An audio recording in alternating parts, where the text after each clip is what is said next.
Hey there, good morning.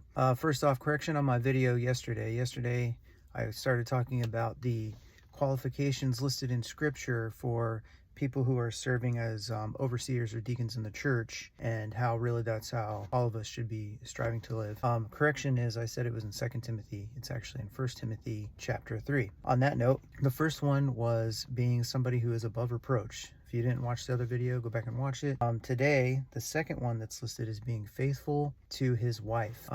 So being faithful to your wife. Now that's obviously not going outside of your marriage physically, but in scripture, Jesus also says that if we look at another woman, or if you're a woman, if you look at another man with lust in your heart, then that's the same thing. We got to remember that God judges the heart.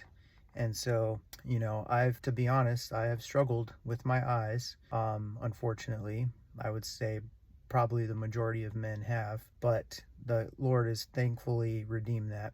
And that's not a thing that I deal with anymore. But ask yourself, you might not be outside of your marriage, but what are you doing with your eyes? This goes right back to that first one of being above reproach. Is there anything that somebody can hold against you in that regard? Also, for a lot of Christian folks and a lot of people in the church, there's this kind of unspoken rule. Sometimes it's spoken, I guess, but there's kind of this unspoken rule that if you're a man, you are not to be seen with a woman alone that's not your wife, like in the workspace or giving them a ride somewhere, because then somebody can see you together. And again, judging your heart, could there be something more there if you're doing those kinds of things?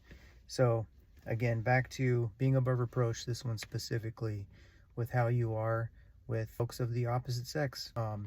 So, not to condemn anybody, not to, do that sort of thing, but just ask yourself, where are you at with that? What are you looking at? How are you thinking about the folks of the other gender? And are you faithful to your wife? I hope you are. The Lord hopes you are. If you're married, your wife hopes you are. But ask yourself where you're at with that. I hope you have a great day. Get in the scripture, follow Jesus, and we'll see you next time.